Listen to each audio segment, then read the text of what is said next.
அன்பார்ந்த முருகபக்தர்கள் வணக்கம். நான் ஜெய்எம்எஸ்கே கோபி. என்னுடைய இமயமலை பயணம் காணொலி கிட்டத்தட்ட ஒரு 6 பகுதியாக பதிவு செஞ்சுருந்தேன். நிறைய பேர் பார்த்துருப்பீங்க. ஒரு பெரிய விரிவாக சொல்ல வேண்டிய விஷயத்தை கூடுமான வரைக்கும் சுருக்கி நான் பதிவு செஞ்சுருந்தேன். அந்த 6 பதிவுலேயுமே நான் சொல்லக்கூடிய எல்லா விஷயமே அங்கே இருக்கிற வழிபாடு, அதுக்கப்புறம் நம்பிக்கை சார்ந்த விஷயங்கள் தான். அதுலேயும் அந்த ஆடு பலி கொடுக்குற சம்பவம் நிறைய பேர் கேட்டது, இப்படிலாம் இருக்கான்னா இப்படிலாம் இருந்திருக்கு ஒரு காலத்தில், அதை சரியாக தவறான்ற ஒரு விஷயத்துக்குள்ளே போகாதீங்கன்னே சொன்னால், அதை தாண்டியும் நிறைய பேர் அதை பற்றி கருத்து கேட்டிருந்தாங்க. அதுக்கப்புறம் இமயமலை காணொலி முடிஞ்சதுக்கப்புறம் நான் காஷ்மீர் சம்மந்தப்பட்ட காணொலி பதிவு செய்கிறேன் அப்படின்னு சொல்லியிருந்தேன். ஸோ அது சம்மந்தமான காணொலி தான் இந்த காணொலி. ஞாயிற்றுக்கிழமை பதிவு செய்கிறேன்.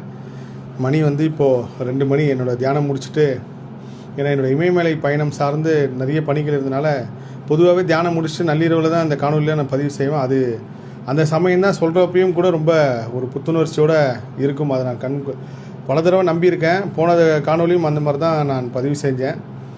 இந்த இமயமலை பயணத்தில் நான் போன விஷயத்தில் சொல்ல மறந்த ஒரு முக்கியமான விஷயம் என்னென்னா, ஏர்போர்ட்லேருந்து கிட்டத்தட்ட பல மணி நேரம் பயணம், ஒரு அதிக நேரம் எந்த உடல் சோர்வு இது எல்லாத்துலேருந்தும் நீக்கினது சித்ரா லக்ஷ்மணன் அவர்கள் பேட்டி தான். நான் அங்கே இமயமலையிலேருந்து அவருக்கு தொடர்பு கொண்டு சொன்னேன், சார் கிட்டத்தட்ட ஏதோ மாராத்தன் சொல்லி நீங்கள் ஒரு எபிசோட் போட்டிருந்தீங்க, அதில் திரைப்பிரபலங்களை பற்றி எடுத்திருந்தீங்க, எல்லாமே 2.5 மணி நேரம் 3 மணி நேரம் இன்டர்வியூங்க சார். நான் கேட்டது எல்லாமே என் கூட அந்த ஓட்டுநர் வரைக்கும் வள்ளி டிராவல் செல்வம் வரைக்கும் கேட்டு வந்தார். ரொம்ப அற்புதமாக இருந்துச்சு சார் அப்படின்னு சொல்லியிருந்தேன்.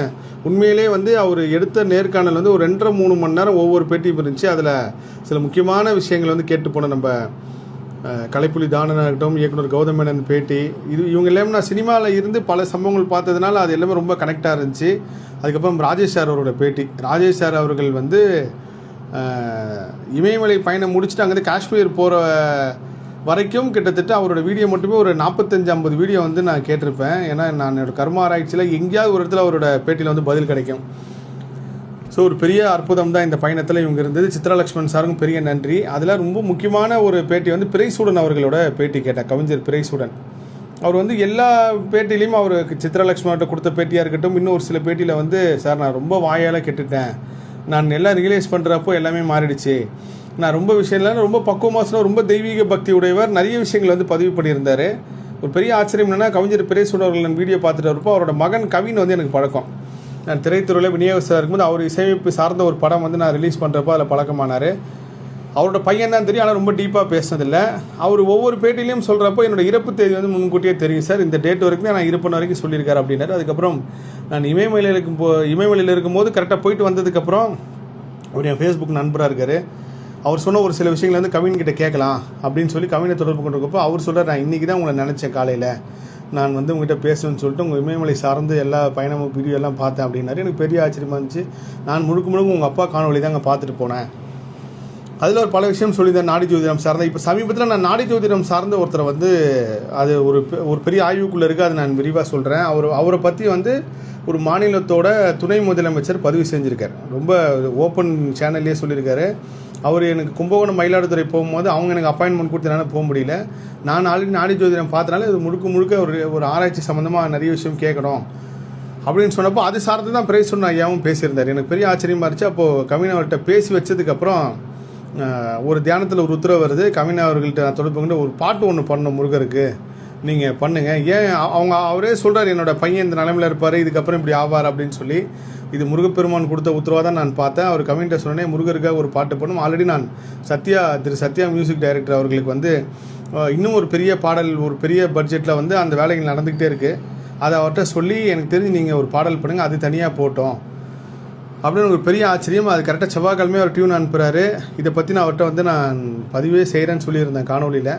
அது ஒரு பக்கம் நடந்துகிட்ருக்கு. விரைவில் அதை பற்றின முழு காணொலியும் முழு விளக்கமும் இந்த இமயமலை சார்ந்த விஷயம் நடந்தே பதிவு செய்கிறேன். இப்போ நான் காஷ்மீருக்கு எதுக்காக போனேன், என்னோட முருகர் ஆராய்ச்சி சம்மந்தமாக என்னென்னலாம் பார்த்துன்றது கண்டிப்பாக பதிவு செய்யணும். இந்த உலகம் ஃபுல்லாக இருக்கிற முருக பக்தர்களுக்கு சமர்ப்பணம், முருக சொந்தங்களுக்கு சமர்ப்பணம். காஷ்மீரில் 1535க்கு முன்னாடி முருகர் வழிபாடு ஃபுல்லாகவே இருந்திருக்கு. உலகம் ஃபுல்லாக முருகர் வழிபாடு இருந்திருக்கு. அதில் எப்படி இமயமலையிலேருந்து நான் காஷ்மீர் போகிற மாதிரி திட்டம் மாறிச்சுன்னா, நான் சம்பா வில்லேஜிலேருந்து கிளம்புறப்போ எனக்கு ஒரு விஷயம் வருது. நான் தேடி இந்த ஒரு விஷயம் காஷ்மீரில் கிடச்சிது. அது சம்மந்தமான ஒரு ஃபோட்டோ எனக்கு அனுப்பிச்சாங்க. உடனே சண்டிகர் டிக்கெட்டை நான் அப்படியே ஸ்ரீநகருக்கு மாற்றுறேன். இந்த பயணத்தில் இண்டிகோ நிறுவனத்துக்கு பெரிய நன்றி சொல்லணும். எனக்கு தனிப்பட்ட முறையில் அவங்க நிறைய விஷயங்கள் மாற்றிருக்காங்க. அதுலேயும் குறிப்பாக மேனேஜர் ஆதித்யா அவர்கள். இப்போது கார்த்திகேய முருகர் இமயமலைக்கு எடுத்துகிட்டு போகிறது கூட நிறைய ப்ரொசீஜர். ஒரு சிலையை வந்து இங்கேருந்து ஒரு எடுத்துகிட்டு போகிறோம், நீங்கள் செக்இனில் எடுத்துகிட்டு போனாலும் சரி, ஹேண்ட் பேக்கேஜை எடுத்துகிட்டு போனாலும் சரி, அது வந்து ஒரு பெரிய ப்ராசஸ். அது எல்லாமே அவரும் ஒரு பெரிய முருக பக்தர். அவர் பெரிய ஒரு விஷயம் வந்து பண்ணி கொடுத்தாரு. என்னோடய முருகர் ஆராய்ச்சிக்காக நிறைய விஷயங்கள் வந்து மாற்றி கொடுத்தாரு. அப்போது டிக்கெட்லாம் நான் ரெக்வஸ்ட் பண்ணி கேட்குறேன், இந்த மாதிரி நான் காஷ்மீருக்கு போனோம், ஏன்னா இங்கேருந்து ரொம்ப பக்கம், இதுக்கப்புறம் விட்டுட்டா பார்க்க முடியாது, அதுவும் இல்லாமல் நான் தேடின விஷயம் கிடச்சிருச்சு அப்படின்னு சொன்னால் ரொம்ப மாற்றி கொடுத்துட்டு, அதுக்கப்புறம் இமயமலையிலேருந்து பத்தான்கோட் வழியாக வந்து பத்தான்கோட் வந்து ஜம்மு காஷ்மீர் போகிறோம். ஜம்மு காஷ்மீர் போகிறப்போ செல்வம் சொல்கிறாரு, போஸ்ட்பெய்ட் நம்பர் மட்டும் தான் வேலை செய்யும், ப்ரீபெய்டு வந்து வேலை செய்யாதுன்றார் காஷ்மீரில். அதுக்கேற்ற மாதிரியே இந்த போஸ்ட்பெய்டுனால எந்த பிரச்சனையும் அவங்க நம்பர் யாருமே வேலை செய்யலை. போக போக ஒவ்வொரு ரோடும் பார்த்திங்கன்னா கிட்டத்தட்ட பிரம்மாண்டமான மலைகளுக்கு கீழே நாங்கள் ஒரு சின்ன காராக போயிட்டுருக்கோம். ஒரு கட்டத்துக்கு மேலே வந்து ஃபுல்லாகவே டனல் தான். அது எந்த அளவுக்குன்னா கிட்டத்தட்ட ஒரு 11 கிலோமீட்டர் 12 கிலோமீட்டர் 9 கிலோமீட்டர் குகை, எல்லாம் குகையெல்லாம் தாண்டி காஷ்மீர் போய் சேர்ந்துட்டோம். காஷ்மீர்லாம் தேடி வந்த விஷயம் என்னென்னா, அங்கே கார்த்திகேயர் முருகர் வழிபாடு இருந்திருக்கு. அந்த கார்த்திகேயர் முருகர் வழிபாடோட சிலை வந்து ஒரு இடத்துல இருக்குது. அந்த இடத்த வந்து நம்ம போய் பார்க்கணும் அப்படின்னு சொல்லி பல முயற்சி பண்ணி அந்த இடமும் கிடச்சிருச்சு. இதுக்கு நடுவில் காஷ்மீரில் ஒரு விஷயம் என்னென்னா, காஷ்மீரில் இராணுவத்தில் இருக்கிற ஒரு முக்கியமான ஒரு முருக பக்தர், அவர் எனக்கு ஒரு 3 மாதங்களுக்கு முன்னாடி தொடர்பு கொண்டு, ஐயா இந்த மாதிரி உங்கள் கையிலேருந்து ஒரு சிலை வேணும் அப்படின்னு சொல்லி கேட்குறாரு. அவர் கேட்குறப்போ கார்த்திகேய முருகர் சிலை வந்து 4 சிலைலாம் வரல, விலைக்கடையிலேருந்து ஒரு சிலை மட்டும் தான் நம்ம ஆர்டர் கொடுத்துருந்தோம். பெரிய அற்புதம் அதிசயம் தான். அவர் கேட்குறாரு, அதுக்கப்புறம் நானும் தரேன்றேன். அது அந்த இடத்துக்கு வந்து நான் போனேன். அது வந்து கிட்டத்தட்ட ராணுவ கட்டுப்பாட்டு உள்ள இடம். அங்கே வந்து வெளியாட்களோ இல்லை வந்து அவங்க அனுமதி இல்லாமல் யாரும் போக முடியாது. ஒரு அனுமதி பெற்று எங்களை கூப்பிட்டு போனார். அங்கே ஒரு வழிபாட்டில் அங்கே ஒரு முருகர் போகிறார் எதிர்காலத்தில். இது ஒரு தனி சப்ஜெக்ட். ஆனால் நான் முருகர் ஆராய்ச்சி சம்மந்தமாக காஷ்மீருக்கு போனது வந்து கார்த்திகேய முருகர் 6ஆம் நூற்றாண்டு கார்த்திகேய முருகரோட சிலை அங்கே இருக்குது. அது மட்டும் இல்லாமல் சப்தகன்னிகள் வழிபாடும் காஷ்மீரில் பெருசாக இருந்திருக்கு. நம்ம உலகத்தில் எங்கேயுமே பார்க்க முடியாத அளவுக்கு. இப்போ நம்ம சப்தகன்னிகள் அஷ்டகன்னிகள்னாலே சின்ன சிலைகள் தான் பார்த்துருப்போம். ஆனால் காஷ்மீரில் ஒரு ஆள் உயிர் 6 அடி சிலையை வந்து வச்சு வழிபட்டுருக்காங்க. பிரம்மைக்கு வாராகி எல்லாமே. அந்த சிலைகள் இருக்கிற இடத்துக்கு நான் போய் ஒரு சில சிலைகள் மட்டும் தான் எனக்கு காட்டினாங்க. மற்ற சிலைகள் வந்து அவங்க அனுமதி கிடையாதுன்னு சொல்லிட்டாங்க. அதில் நான் பார்த்த கார்த்திகேய முருகர் சிலை இவர் தான். இது வந்து ஒரு பெரிய ஆச்சரியம். நான் படத்தையும் நான் பதிவு செய்கிறேன். 6ஆம் நூற்றாண்டு கார்த்திகேயர் சிலை காஷ்மீரில் இருக்குது. நான் அங்கே அனுமதி பெற்று இது மியூசியமில் இருக்குது. ஆனால் சில நேரங்களில் வந்து அங்கே பார்க்குறதுக்கு அனுமதி கிடையாது. அதே சமயத்தில் வாராகி சிலை, இந்த வாராகி சிலை தான் பிரம்மாண்டத்தோட உச்சம். ஸோ சப்தகன்னிகள் வழிபாடு உலகம் ஃபுல்லாக இருந்திருக்கு. அந்த உலகம் ஃபுல்லாக இருந்த வழிபாடு எப்படி சின்னதாக மாற்றலான்றதுக்கு பின்னாடி தான் ஒரு பெரிய இயற்கை ரகசியம் இருக்குது. அது நம்ம மன்னர்கள் வந்து நிறைய விஷயங்களுக்காக அது மாற்றிருக்காங்க. ஸோ காஷ்மீரில் முருகர் வழிபாடு இருந்திருக்கு. இன்றைக்கி எப்படி வேணாலும் இருக்கலாம். இது வந்து ஒரு கருத்து கேட்குறதுக்காகவோ இல்லை கருத்து சொல்கிறதுக்காகவோ இந்த காணொலி முருகர் ஆராய்ச்சியில் காஷ்மீரில் ஒரு விஷயம் கண்டுபிடிச்சிருக்கேன், அந்த விஷயத்தை பதிவு செய்யணும் அப்படின்னு சொல்லி ஒரு விஷயம் வந்து தோட்டிகிட்டே இருக்கும்போது கிட்டத்தட்ட இந்த காணொலி எடுக்கிறதுக்கு ஒரு 3 நாளாக பெரிய தடைகள். கேமரா எல்லாம் ரெடியாகவும் ஏதோ ஒரு கட்டத்தில் நின்றோம், இல்லை நான் வந்து வெளியே இருப்பேன், எடுக்க முடியாமல் போச்சு. ஒரு கட்டத்துக்கு மேலே இன்றைக்கி வந்து காணொலி எடுக்கலான்றப்போ காஷ்மீரில் இன்னொரு முருகர் கோயில் இருந்த வந்து எனக்கு அங்கே காஷ்மீரில் இருக்க இன்னொரு முருக பக்தி வந்து அமைச்சிருந்தாங்க. அது ஒரு பெரிய ஆச்சரியமாக இருந்துச்சு. 3 தலை உள்ள முருகர் வந்து அங்கே இருக்கார் அப்படின்னு சொன்னாங்க. கிட்டத்தட்ட மார்பிள் சிலை. அது சம்மந்தமாகவும் என்னோடய காஷ்மீர் பயணத்தில் வந்து அடுத்த ஒரு பயணம் இருக்குது. அந்த பயணம் எதுக்கான கார்த்திகேய முருகர் வந்து அங்கே காஷ்மீருக்கு போகிறாரு. அது முழுக்க பொதுமக்கள் பார்க்க முடியாத ஒரு இடம். ஆனால் அந்த இடம் வந்து ஒரு 100 வருஷம் கழித்து ஒரு பெரிய அற்புதம் அதிசயமாக இருக்கும். நம்ம தமிழ்நாட்டிலேருந்து முருக அடியார்கள் வந்து கொண்டு சேர்த்தாங்க அப்படின்னு சொல்லியிருக்கோம். அந்த சிலை அங்கே போகிறதுக்கு முக்கியமான காரணமாக இருந்த ஒரு பேர் வந்து கார்த்தியா, அவர் இராணுவத்தில் இருக்கார். அந்த சிலை போகிறது வந்து ஒருத்தங்களால், அதுவும் ஒரு பெரிய இராணுவம் சம்மந்தப்பட்டு தான். இதுக்கு பிறகு முருகர் அற்புதம் அதிசயம் இருக்கிறது வந்து நான் சொல்கிறப்ப எல்லோரும் கண் கூட உணர்வீங்க. ஸோ காஷ்மீரில் முருகர் வழிபாடு இருந்திருக்கு. முருகப்பெருமான் வந்து உலகம் ஃபுல்லாக வழிபாடு இருந்தாலும் காஷ்மீர் தொடங்கி இமயம் முதல் குமரி வரை முருகர் வழிபாடு இருந்திருக்கு. காஷ்மீரில் முருகர் வழிபாடு இருந்திருக்கு.